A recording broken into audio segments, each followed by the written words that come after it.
Abra sua Bíblia comigo. No Evangelho, escreveu Lucas, capítulo 15, do verso 11 ao verso 32. Uma leitura um pouco longa, mas um texto muito conhecido de todos nós. Um texto extremamente significativo, simbólico e já muito pregado. E eu confesso que textos assim são ainda mais difíceis de encontrar algum caminho, porque a gente fica com a impressão que já ouviu de tudo. Mas eu espero, desejo e creio que com a companhia do Espírito de Deus, nós possamos encontrar hoje coisas inéditas, extraordinárias, verdades profundas para a nossa vida. Lucas, capítulo 15, do verso 11 ao verso 32, diz assim o texto. Se você não está com a sua Bíblia aí, se você não tem um app no seu celular, no seu tablet, você pode acompanhar a leitura aqui na tela. Diz assim o texto: Ele contou outra história, no caso Jesus. Um homem tinha 2 filhos. O mais novo disse ao pai: quero minha herança agora mesmo. O pai então dividiu a propriedade entre os 2 filhos. Não se passou muito tempo, e o filho mais novo arrumou as malas e foi morar num país distante. Por ser indisciplinado e esbanjador, desperdiçou tudo que possuía. Estava já sem dinheiro quando uma seca devastou aquele país. E ele começou a passar necessidades. Um cidadão o contratou para cuidar de porcos. E para piorar, ninguém lhe dava nada. Ele chegou a passar tanta fome que teve vontade de comer a lavagem dos porcos. Isso fez cair na realidade. Ele pensou: os empregados do meu pai têm 3 refeições por dia e eu estou aqui, morrendo de fome. Já sei.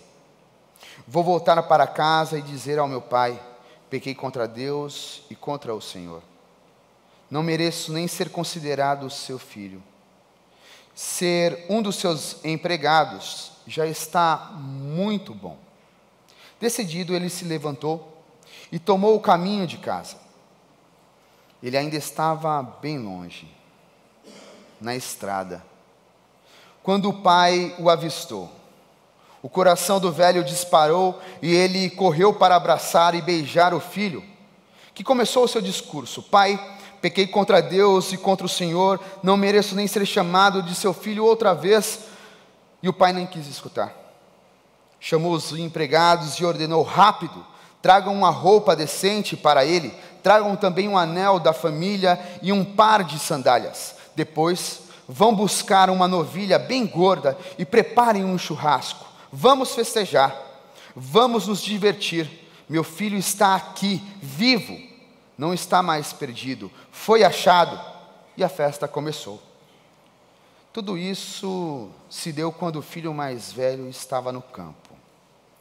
No final do dia, ele voltou para casa.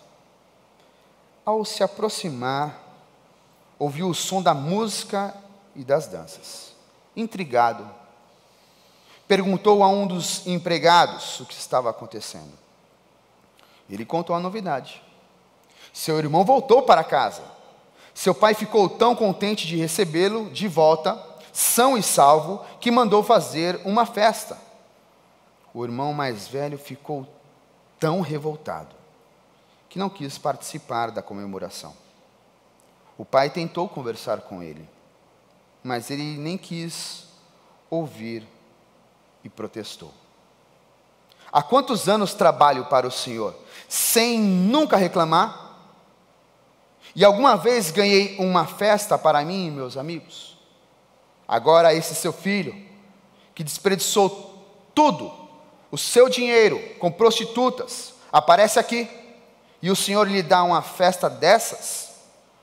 O pai respondeu: filho, você não entende. Você está comigo o tempo todo, e tudo que é meu é seu. Mas este é um momento muito especial. Precisamos celebrar. Seu irmão estava morto, mas agora está vivo. Ele estava perdido, mas foi encontrado. Amém, até aí.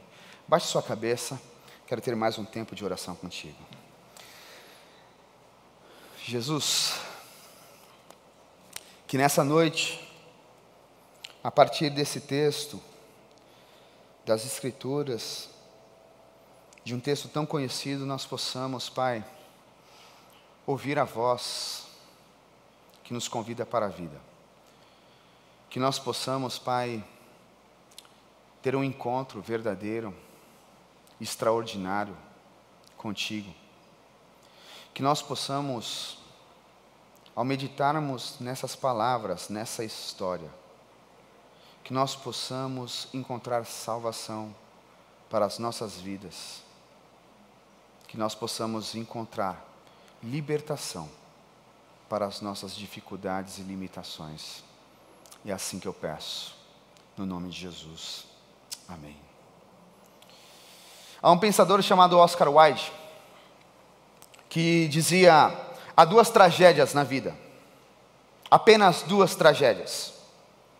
Uma é não satisfazer os nossos desejos, e a outra tragédia é satisfazê-lo. Oscar Wilde deixa uma crise, uma frase que parece simples, mas que gera um impacto, porque é verdade. Dura coisa é lidar com os nossos desejos. É difícil demais lidar com os nossos desejos. É muito complexo lidar com os nossos desejos. E esta é uma história que fala de desejos. Essa história que lemos fala do desejo de dois irmãos, mais. O desejo de dois irmãos e de um pai. E a partir dessa ideia eu quero repartir alguns insights com vocês. E o primeiro que eu gostaria de deixar para você é: preste atenção na vida. Porque afastar-se do amor é sim uma possibilidade de gerar morte na sua história. Afastar-se da graça é uma possibilidade de asfixiar a própria vida. No texto que nós lemos fica claro, muito claro, que o irmão mais novo quer ir embora. Mas ele não quer só ir embora. Não sei você, mas quando eu leio o texto, eu fico com a impressão que ele quer um rompimento abrupto, radical, total. O filho mais novo, ele quer um rompimento total com aquela história. Ele não quer apenas expandir a sua cosmovisão, a sua percepção de mundo. Ele não quer apenas viver, experimentar algumas coisas que até então não tinha vivido. Não. Ele quer romper total. Não é à toa que ele pede parte do que ele acha lhe pertencer. E vai para uma cidade longe, distante, para inclusive não ter contato com a sua história. Para não ter contato com aquilo que o constituiu. O desejo é de alguma maneira de apagar o que constituiu aquele rapaz. É isso que ele quer.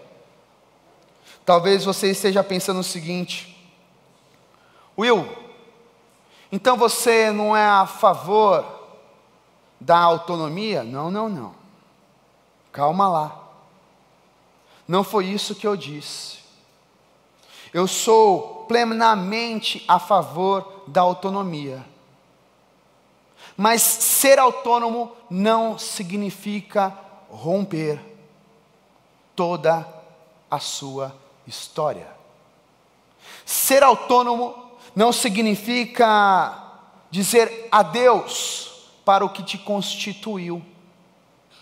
Ser autônomo não significa virar as costas para o que te trouxe até aqui. Ser autônomo não significa ser indiferente, dar de ombros com aquilo que formou você.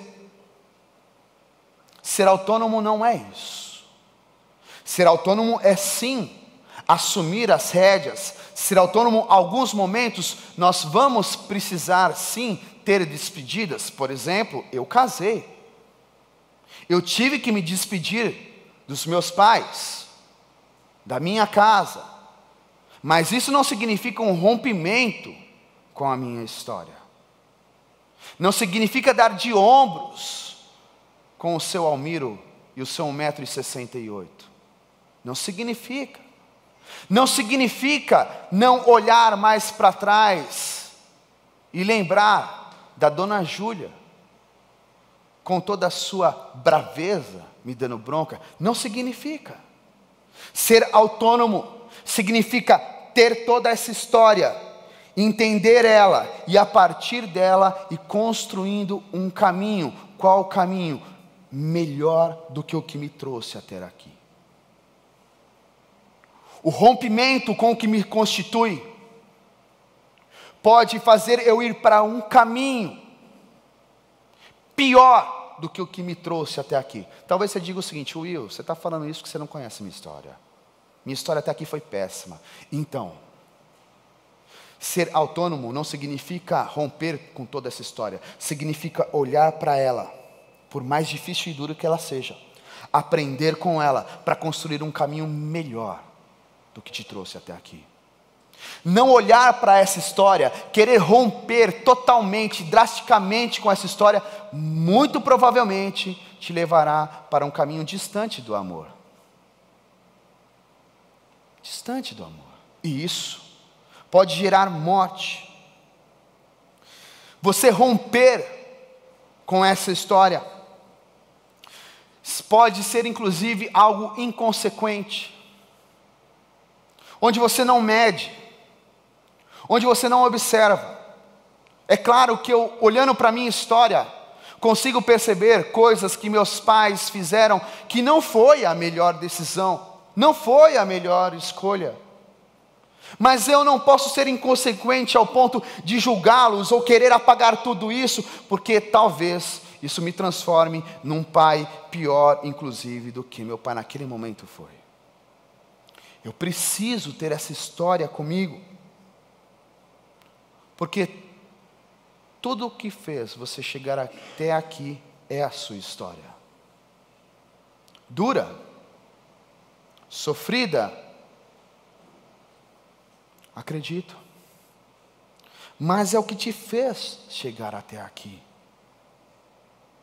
Então vá com calma.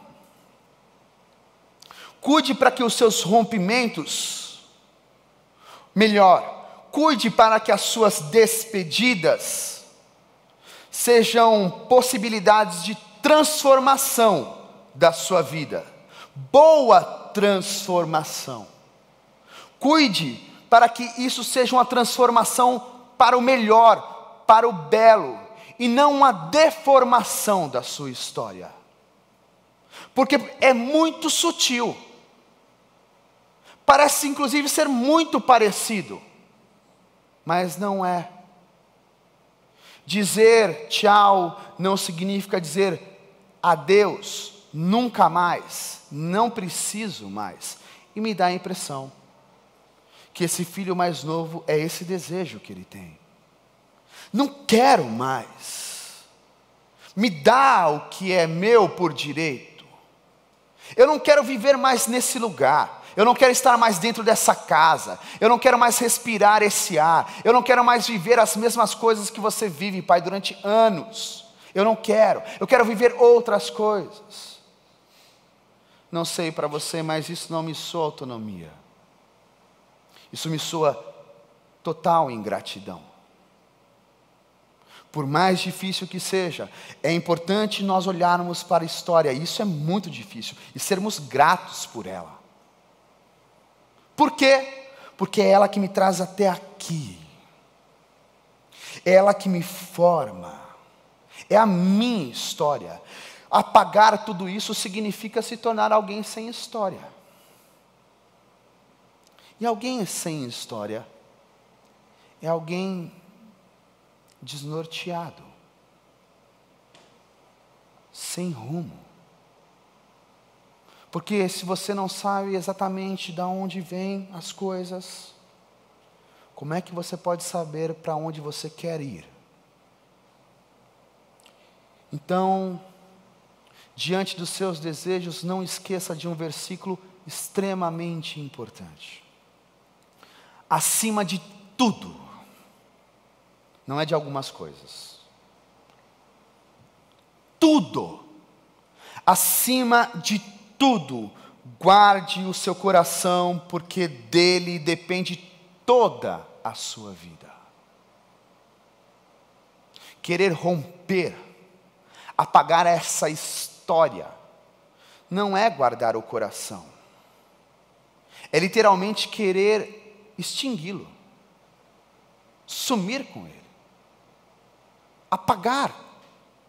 Mas nós precisamos ter cuidado, guardar o nosso coração, sondar no nosso íntimo. Will, você está me dizendo então que eu não posso mudar o rumo da minha história? Não, é o contrário. Você pode, algumas vezes você deve, é necessário. Só tem um detalhe: guarde o seu coração, sonde o seu íntimo, para que você inclusive faça dessa mudança uma transformação para melhor e não uma deformação.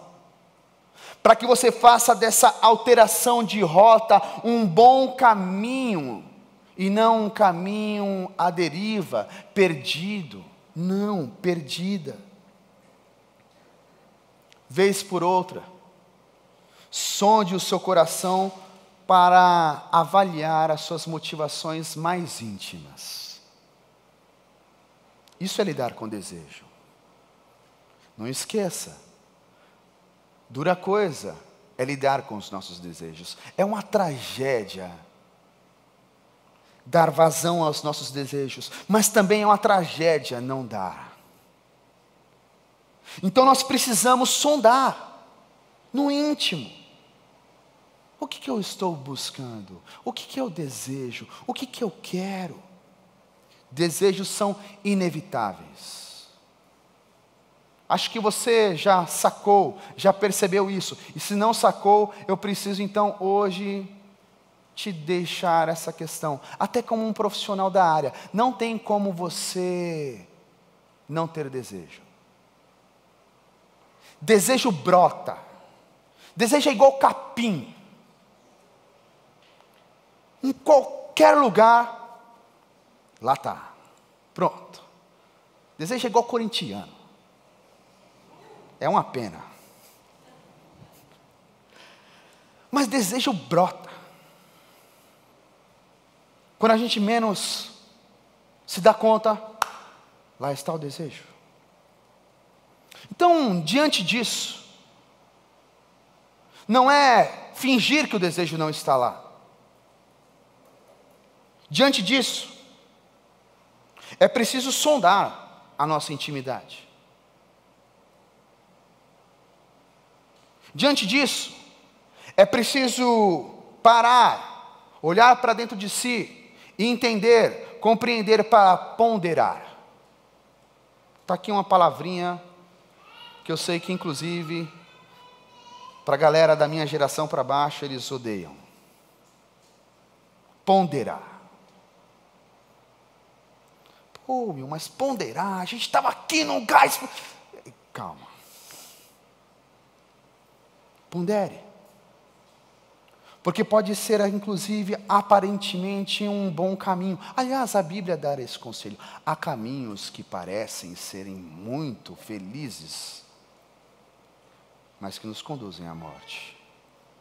Então calma. Pare, observe.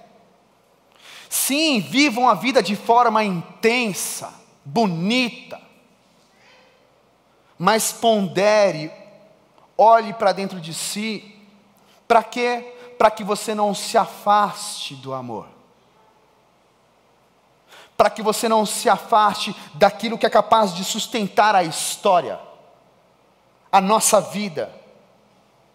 Você pode sim mudar a rota, ir por um outro caminho, mas calma, sonde o coração para ver se esse caminho não está te distanciando do amor. Porque isso pode te matar. Então, antes de tudo, sonde sim o seu coração.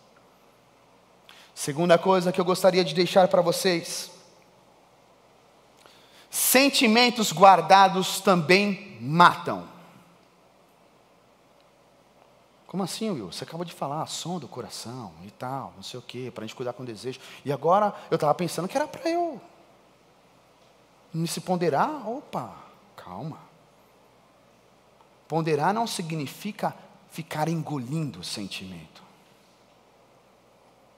Muitas reflexões nessa história trazem a perspectiva do filho mais novo. Aliás, é o caminho comum. E na maior parte das reflexões, o filho mais velho fica pelo caminho. Eu, por ser filho mais velho, falei, não é possível. Os filhos mais velhos também têm que ter vez.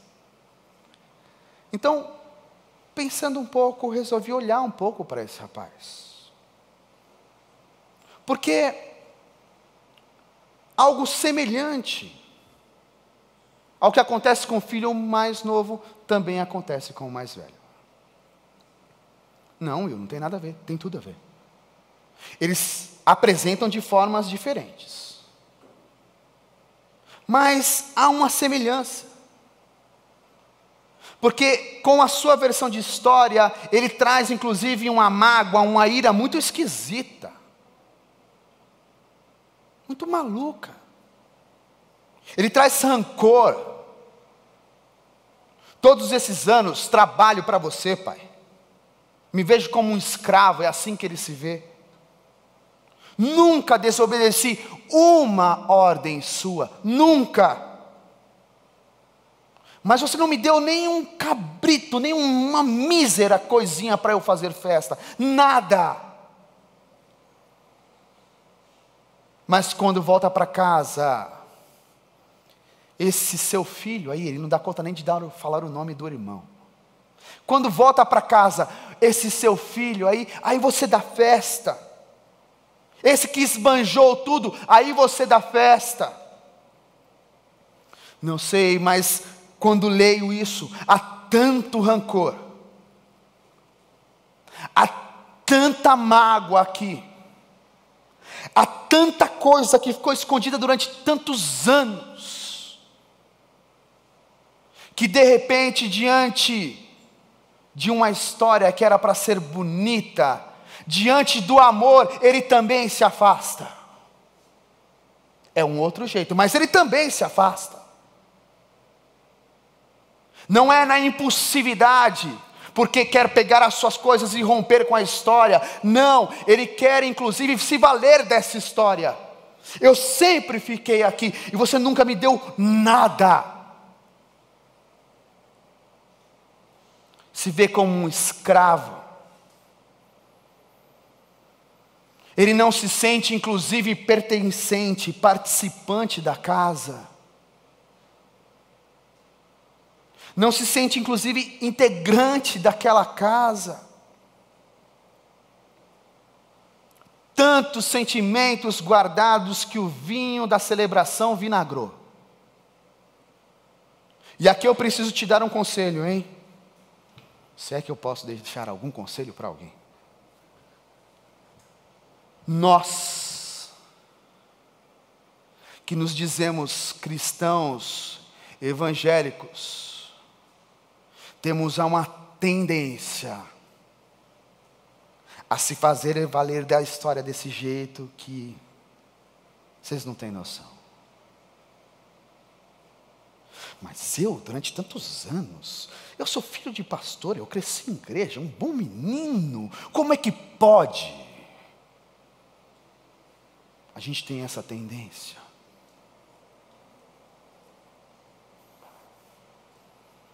Ele enxerga no pai um cara mesquinho.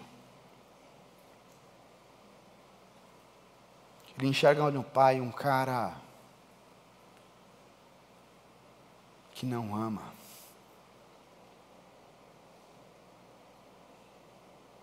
Ele enxerga no pai um homem injusto, inclusive. Ele se sente ludibriado, diminuído, afrontado.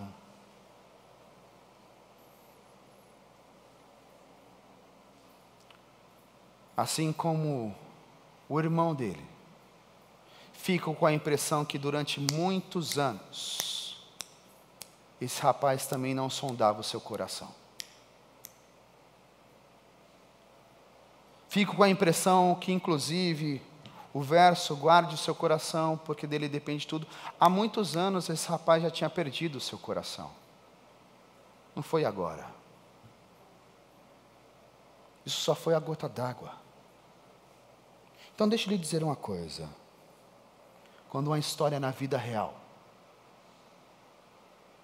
fazer essa indignação bater em você, como é que pode essa pessoa? Olha só como é a vida dela. A minha é tão bonitinha. Calma. Porque talvez você tenha perdido seu coração já há muito tempo. Está na hora de você parar e sondar de novo. Calma. Vá com calma.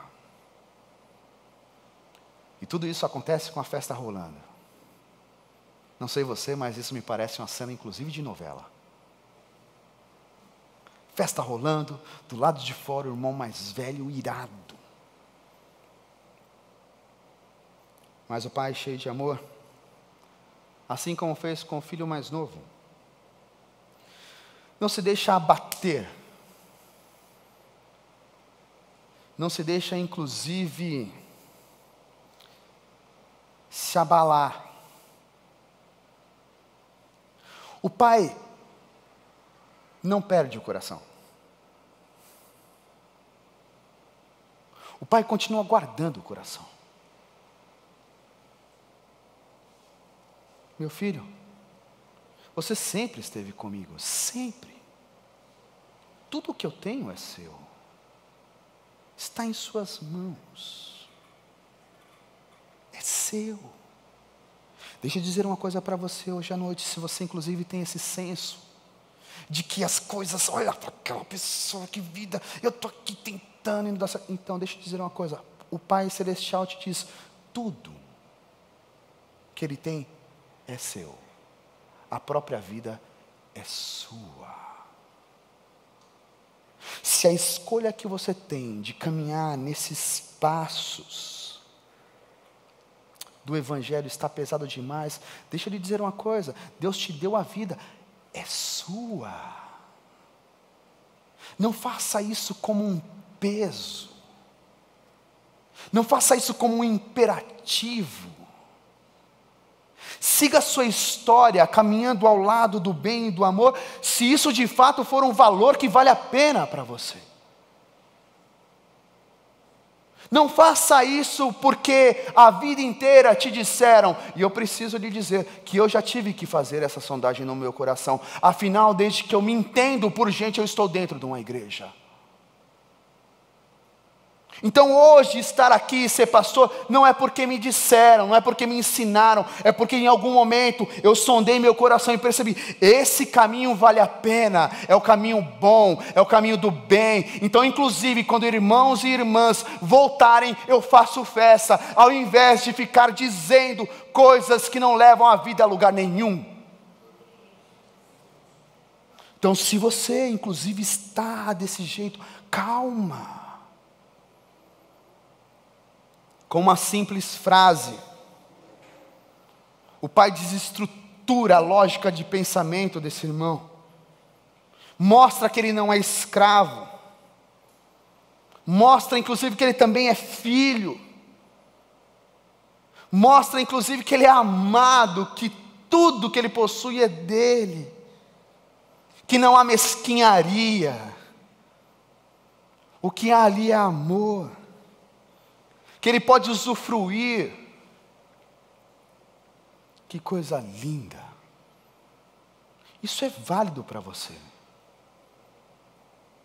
Terceira coisa que eu gostaria de deixar para vocês, já caminhando para o fim, diante dessas duas histórias,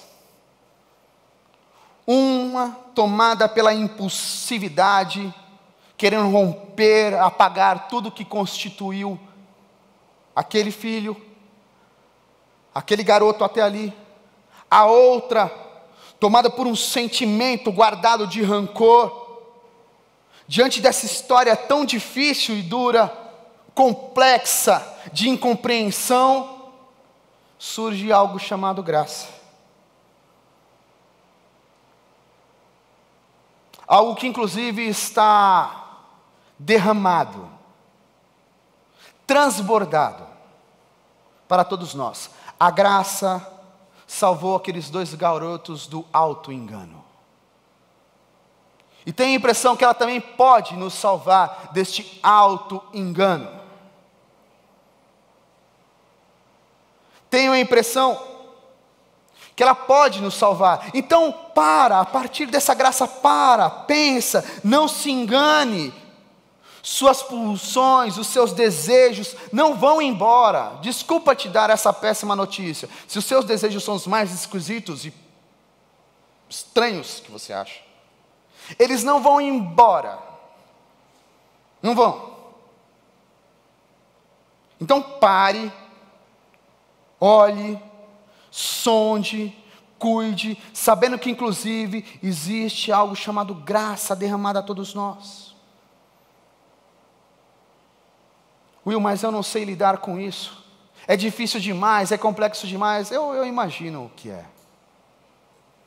Na verdade eu não sei muito bem não, mas quase todos os dias eu sento numa cadeira e escuto pessoas falando e falando e falando dos seus desejos mais difíceis e complexos. Então eu imagino um pouquinho como é que é. E se você não dá conta com isso, não dá conta disso, se inclusive, por exemplo, a ira está tomando conta de você e você não sabe de onde vem, se inclusive a impulsividade está tomando conta de você e você não sabe de onde vem, deixa eu lhe dizer uma coisa: parar, sondar o coração, significa inclusive admitir as limitações. Quais delas eu não dou conta sozinho? Eu preciso de alguém. E aqui está um conselho: busque uma pessoa que possa te ajudar, busque um profissional, busque um pastor sério. E aqui é importante, guarde essa palavra, sério. Mas busque. Só não deixe que o rancor te corroa por dentro como ferrugem. Só não deixe que a sua impulsividade mate os seus sonhos, porque ela mata, hein? Então, por favor, não faça como o filho mais novo. Não. Mas também não faça como o filho mais velho, que guarda anos de mágoa, anos de rancor. Não. Não passe a vida inteira num auto-engano. Eu sou tão bonzinho. Não passe a vida inteira alimentando a sua soberba, com a falsa ideia de um bom menino ou de uma boa menina. Porque não ver a verdade, não lidar com a verdade, por mais dura que seja, significa inclusive passar pela história. E dura coisa é isso, hein? Vou voltar. Há uma tragédia, que é dar vazão aos nossos desejos. Mas há uma outra tragédia, que é não conseguir dar espaço aos nossos desejos. E tenho a impressão que todos nós temos um desejo de vida. E não lidar com a realidade, não olhar exatamente para as coisas que estão aqui do lado de dentro, significa não viver. E dura coisa é. desejos escondidos, encarcerados, asfixiam a alma, asfixiam a alegria, asfixiam a felicidade. Tenho a impressão que esse não é o projeto de Deus. Mas como disse, tampouco faça com um irmão mais novo. Não acredite que a vida acontece sem nenhum critério. Vamos aí, uhul! Os jovens adoram esse uhul! Vamos aí! Não fantasie como ele. Não.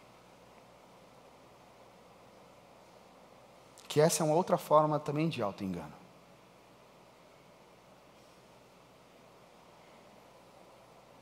Não se deixe ser levado pelo ímpeto ou pelo impulso. Aliás, acho que eles são péssimos conselheiros. O ímpeto e o impulso são péssimos conselheiros. Will, que isso tem a ver com a graça, tudo. Porque aqui, nessa parte da história, olhando para o pai, olhando para todo o contexto, nós conseguimos perceber que a atitude do pai, graciosa, cheia de amor, salva esses meninos, salva um deles da ideia que ninguém é tão bom quanto eu, porque eu sou muito cara, então quem tem que ter festa sou eu. A graça do pai, o amor do pai, salva ele dessa ideia soberba, maligna. Eu sou o cara. E a graça e o amor também liberta o outro menino, o outro rapaz, da ideia que nós somos caídos e que nós erramos o tempo inteiro e que nós fazemos tudo errado e isso não nos dá dignidade, inclusive, de olharmos para Deus. Não. O pai apresenta um sentimento, inclusive, que o salva disso. O pai convida ambos os filhos a experimentarem de fato o amor. E o que isso quer dizer?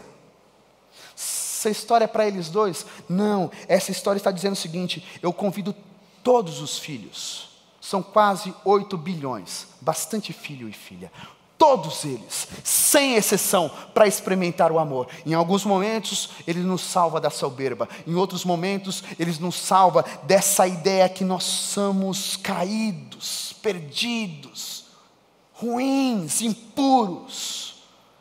Ele nos salva, a graça nos salva. O amor do pai não lida com os fracassos de maneira diferente, porque os dois são fracassados. A ideia de que eu sou o cara e a festa para mim é um fracasso. A ideia que eu nem posso voltar para casa e ter de novo o meu lar também é fracasso. O pai não lida de forma diferente. O pai lida com amor. Um amor que deseja o retorno da vida. O amor que, inclusive, quando se dá num encontro, na história, implode as ilusões e fantasias, tanto de um lado quanto do outro. E nos dá a possibilidade de nova história. Aqui é importante a gente levar algo para casa. Quando a gente olha para essa história, não sei para você, mas para mim essa é uma das histórias mais lindas e chave do que a compreensão do Evangelho. Aqui o amor, em outras palavras, a graça, redefine o que a gente chama de justiça. É uma outra coisa. Porque o pai encontra a oportunidade no retorno do filho mais novo. E na indignação, na ira do filho mais velho, de praticar a injustiça que é própria do amor. O amor não é justo. Porque o amor não considera os porquês. O amor simplesmente ama. Isso é graça. Como ama, Will? Não faça essa pergunta. Simplesmente ama. Não tem porquês. Não tem. Ele, o Pai, simplesmente ama. O amor não está interessado na justiça. Na justiça está interessado o Moro, eu acho. O amor não está interessado na justiça. O amor, ele está interessado na regeneração. Sempre. Sempre. Regeneração do pensamento. Regeneração da atitude. Regeneração do coração. Regeneração da relação. Regeneração da história. Por quê? Não tem porquês. Ele ama. O Deus apresentado em Jesus de Nazaré não tem porquês. Simplesmente ama. Então, se você em algum momento da história se tornou soberba ou soberba, fique em paz. O amor apresentado em Jesus de Nazaré te convida a uma regeneração do seu jeito de pensar. Se você vacilou, foi impulsivo, impulsiva, escorregou, não tem problema. Não precise voltar todo constrangido ou constrangida. Eu nem posso chamá-lo mais de pai, nem posso ser tratado como filho. Não, não, fique em paz. Eu nem quero ouvir o que você tem para dizer. Vamos fazer festa. Graça, que nos convida para a vida plena, bonita. E isso é a possibilidade de nós construirmos dias melhores. Amém? Fique em pé que eu quero orar com você.